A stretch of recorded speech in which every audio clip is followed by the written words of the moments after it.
लिए शुभारंभ करते हैं। देखिए विषय सिंपल है। ट्रंप ने तीसरे दिन भी अपने सेंटकॉम को जाके ईरान को ठोको। ईरान का हर बड़ा बंदरगाह, all those major areas have been hit. Chabahar, Quran, all the major ports have been hit.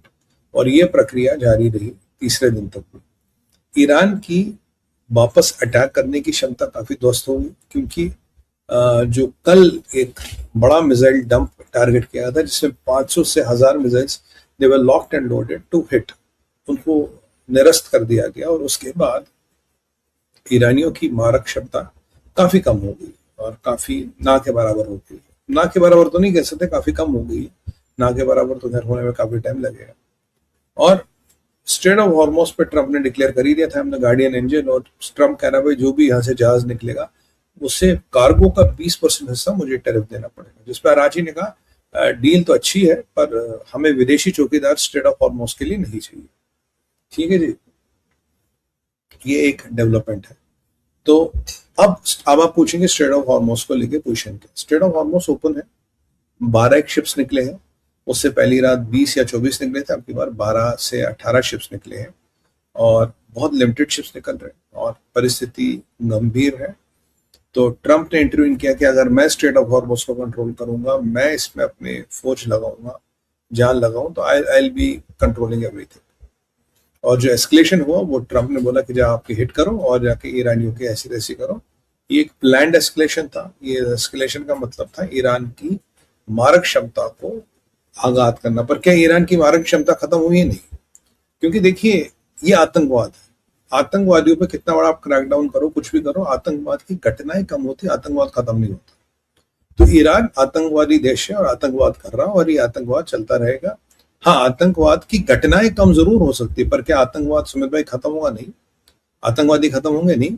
प्रवृत्ति खत्म होगी? नहीं, प्रवृत्ति नहीं खत्म होगी। तो इस पे इनके अब स्ट्रेट ऑफ हॉर्मोज का फ्यूचर क्या? फ्यूचर यही है, ये युद्ध चलता रहेगा। अमेरिका लंबी लड़ाई लड़ेगा, अभी दिनों चले, हफ्तों चले, महीनों चले, क्योंकि ईरान का जो गोटी थी वो स्ट्रेट ऑफ हॉर्मोज थी। ईरान ने स्ट्रेट ऑफ हॉर्मोज की तरफ अपना अटेंशन ले लिया था और ईरान का कहना था कि स्ट्रेट ऑफ हॉर्मोज पे ही मेरा सारा दारोमदार है। जबकि न्यूक्लियर से भी उन्होंने they manage to take out the attention from nuclear and take it to Strait of Hormuz. ये ईरान को क्रेडिट हो गया। और ट्रंप की दुखती रख स्ट्रेट ऑफ हॉर्मोज और ये आपकी न्यूक्लियर वाला मसला। अब फिर बहरीन पे अटैक हुआ, कतर, कुवैत पे अटैक हुआ, कतर पे भी अटैक की खबरें आ रही है, यूएई का डिफेंस एक्टिवेट किया गया और जॉर्डन पे हमला। अब जॉर्डन पे जब इन्होंने हमला किया तो जॉर्डन के साथ ये थोड़ा डर के रहते।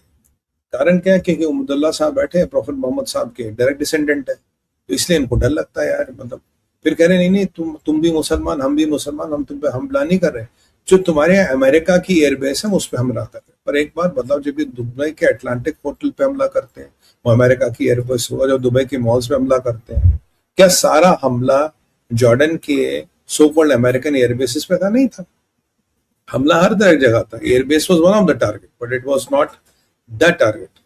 इनकी तरफ से बयान आया जी हमने ये टारगेट किया, हमने वो टारगेट किया। टारगेट तो आपने किया, पर हिट किया क्या, ये खैर इन्होंने नहीं बताया। पर हाँ, ये जरूर माना जा रहा है कि ईरान के मिसाइलों में, ईरान के आर्सनल में वो बात नहीं रही। आर्सनल डिप्लीट हो गया है, खत्म नहीं हुआ है, क्योंकि इन्होंने यार पिछले 40 साल से तो मिसाइलें ही बनाई और तो कुछ काम किया नहीं।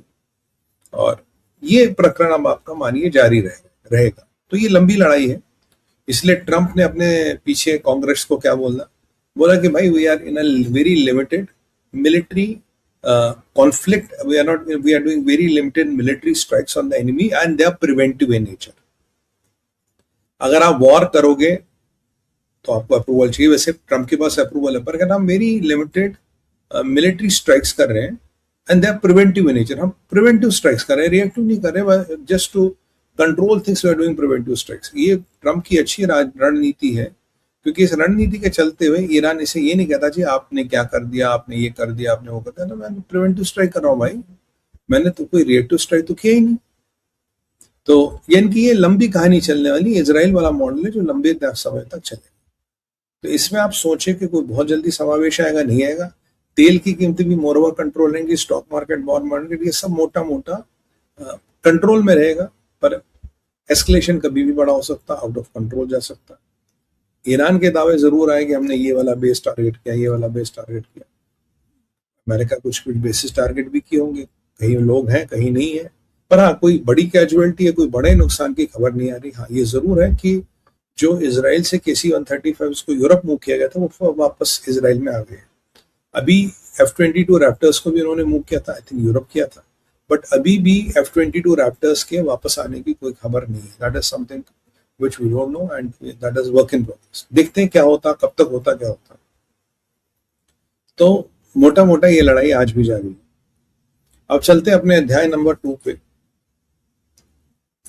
यूएई के 2 शिप स्ट्रेट ऑफ हॉर्मुज़ से जा रहे थे, ओमान वाले रूट पे जा रहे थे। उन पे एक तो मुफासा और एक का नाम मुझे ध्यान नहीं है, वो दूसरा LNG का टैंकर था।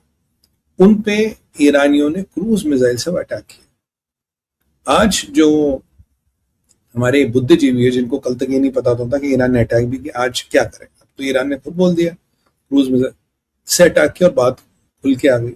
Unfortunately we have lost one brother, ओम शांति, और 8 लोग जख्मी हैं, ये यूएई ने कंफर्म कर दिया। उसमें से 6 भारतीय मूल के लोग, और समस्या ये है कि 8 में से 4 लोग काफी जख्मी हैं। मतलब समझ सकते हैं आप, कुछ भी अप्रिय समाचार आ सकता है। अब भारत के MEA ने इनकी तबीयत से वाट लगाई है। भारत के MEA ने इनके डिप्टी एम्बेसडर को बुलाया और उसका सॉफ्टवेयर ऑफ्टवेयर अपग्रेड किया, वो तबीयत से समझाओ। मैं सराहना करूंगा MEA की, तो मेरी काफी टाइम से डिमांड थी। आप जानती हैं कि आप भारत के 4 से टीवी चैनलों के माध्यम से कि इनके भाई एम्बेसडर को बुला और उसका जरा तबीयत हरी कर दो। बोलो भाई ये चलने वाला नहीं है, ये सिस्टम नहीं चलेगा और ये जिहादी प्रवृत्तियां यहाँ नहीं चलानी। अगर यही सब करना है, भाई जिहादी प्रवृत्तियां हैं तुम्हारी, तो ऐसा करो ना, लश्कर तोयबा के दफ्तर में दफ्तर खोल लो। बिजली पानी का किराए और नलके का पानी का बिल भी नहीं आएगा, बिजली पानी किराया सब बच जाएगा। फिर तुम और उनमें फर्क क्या है? ये आतंकवादी, मैं आपको बताऊं। अब ये टैंकर, इनमें सिविलियन थे, उन्होंने टारगेट किया क्रूज मिसाइल से, ये परिस्थिति है। एक टैंकर तो जल के खत्म हो गया, दूसरी की भी परिस्थिति कुछ अच्छी नहीं है, मोस्ट प्रॉब्ली सिंक होगा, जो सुनने में आ रहा है। पर टैंकर गया भाड़ में। जो हमारे भारतीय मूल के भाई रोज रोज रोज रोज अटैक हो रहे। कल हमारा एक सेलर मिसिंग था, अब भी उसको लेके कोई इन्फॉर्मेशन नहीं, मुझे नहीं लगता रिकवर हुआ है, मैंने कहीं देखा नहीं। बट यूजुअली अगर आपके लोग सी में 5, 7, 8 घंटे में रिकवर नहीं हो रहे, तो आप मान लीजिए कोई अच्छा समाचार आने वाला नहीं। हम तो प्रभु से प्रार्थना करेंगे रिकवर हो, पर मान के चलना पड़ेगा कोई अच्छा समाचार नहीं है। तो ये यहाँ एक दूसरा घटनाक्रम है। तो ये रोज की बात होगी, भारतीय मूल के सेलर हिट हो रहे, क्योंकि देखिए 10 में से 6 शिपों पे भारतीय मूल के लोग होंगे, क्योंकि हम सबसे ज्यादा इंजीनियर प्रोड्यूस करते हैं। मर्चेंट नेवी जो एक टफ काम है, भारतीय मूल के लोग ज्यादा जाते हैं, क्योंकि पैसा इसमें अच्छा मिलता है, अपनी मेहनत मशक्कत करते हैं। और कहीं ना कहीं इनका ये जो एटीट्यूड है, ये बिल्कुल आतंकवादियों वाला एटीट्यूड है। नहीं तो क्रूज मिसाइल से यूएई के शिप को अटैक करने का क्या मतलब? तो जो भारत ने किया बहुत अच्छा किया, इनके एम्बेसडर को बुलाया। और मैं पहले भी कह रहा था कि जब ये आया था कि जी अमेरिका ने हमारे 3 नाविकों को मार दिया, फिर अमेरिका ने, ट्रम्प ने कहा था हमने नहीं किया, ईरान ने किया, तब भी ईरान के एम्बेसडर को बुलाना चाहिए गया था, नहीं बुलाया गया था। बट अब की बार मैं तो यही कहूंगा कि अगर एक आध बार घटना होती तो इनकी एम्बेसी यहाँ से बंद करो। बोलो बेटा पाकिस्तान में एम्बेसी खोलो और मुरीद के में एम्बेसी खोलो, वहां तुम्हें बिल्कुल अपनी तरह से के लोग मिलेंगे, मुरीद के से ही तुम चलाओ। मतलब यहाँ जिहादियों का कोई काम नहीं है। यहाँ एम्बेसी किसी को खोलनी है तो आप सभ्य मुल्क हो, आप एक जिम्मेदार कंट्री, तो आपका पूरा आदर सत्कार है, सम्मान है। बट अगर आपकी ये मानसिकता है तो भारत में आपका कोई काम नहीं, आपको जहां जाना भैया जाओ, हमारी तो दूर से राम राम। हमारा खून बोल रहा है क्योंकि हमारे ब्रदर्स आर गेटिंग हिट, हमारे ब्रदर्स हिट हो रहे। कहीं ना कहीं संवेदना का विषय है। और मैं जानता हूं कि भारत के सरकार की धैर्य की भी सीमा है, और ये धैर्य कब तक रहेगा, कितना रहेगा, देखना पड़ेगा। इसीलिए मैं अता हसनैन साहब गए थे, मार्क लेता साहब गए थे। मैं तो शुरू से कह रहा था हमारे एम्बेसडर साहब जो ईरान में, he is good enough to attend his funeral, यहाँ से किसी को भेजने की जरूरत नहीं थी। पर आज मेरे को तकलीफ ये है, जो फ्यूनरल में गई थी महबूबा मुफ्ती, आज उनके मुंह से कोई बात निकलेगी? महबूबा कुछ बोलेंगी? नहीं बोलेगी। ये जो सलमान खुर्शीद साहब गए थे, इतने बड़े नेता हैं, विदेश मंत्री रह चुके भारत के, क्या सलमान खुर्शीद कुछ बोलेंगे? क्या अंसारी कुछ बोलेंगे? आज ये जितने पंच मक्कार है, क्या ये कुछ बोलेंगे? जब भारतीयों का खून बह रहा हो इन्हें कोई फर्क नहीं पड़ता, कुछ नहीं बोलेंगे। Leader of opposition Rahul Gandhi बोलेंगे, उनकी बहन जी श्रीमती प्रियंका गांधी वाड्रा बोलेंगे, वो कुछ नहीं बोलेंगे क्योंकि इन्हें फर्क ही नहीं पड़ता। अल्टीमेटली आतंकवादियों की मानसिकता आतंकवादियों वाली रहती है। शेख अल थानी साहब के फादर की डेथ हो गई, इन्होंने उस दिन कतर पे सबसे बड़ा हमला किया और रात को पजिस्कन फोन करते कहना, साहब I am very sorry for your loss. मतलब जिस दिन शेख साहब के फादर की डेथ हो रही है उस दिन तो रुक जाओ, अगले दिन हमला कर देते, 2 दिन बाद हमला कर देते। नहीं, हमला उसी दिन करना साहब हमने, और रात को फोन भी करेंगे, sir we are very sorry for your loss. ये आतंकवादी प्रवृत्ति, ये जिहादियों वाली प्रवृत्ति और कुछ है नहीं इसमें। आप कोई ये ना सोचे कि कोई संशोधन होगा, कोई सुधार होगा, ना संशोधन होगा ना सुधार होगा। ये सिस्टम ऐसे ही चलेगा, ये कटु सत्य है। जितना जल्दी इस सत्य से हम अपने आप को अवगत कराएंगे उतना हम ठीक रहेंगे। This is the reality of life, I am telling, this is how exactly this works.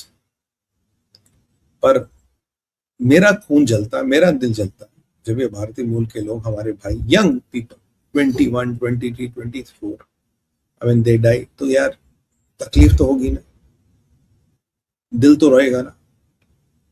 और मैं मानता हूं कि कुछ ना कुछ एक्शन एमई और लेगा, अगर कुछ और घटना, भगवान से तो यही प्रार्थना और घटना ना हो।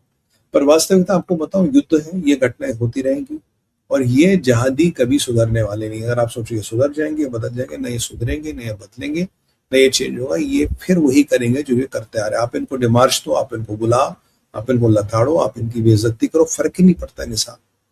क्योंकि ये जो सोर्स कोड है ना, सोर्स कोड जन्नत और जिहाद पे लिखा गया है। जन्नत और जिहाद पे लिखा जाने वाला सोर्स कोड बदल नहीं सकता, ये उसी रास्ते पे चलने वाला है। खैर देखते हैं आगे क्या होगा, हमारी तो खैर नजर बनी रहेगी।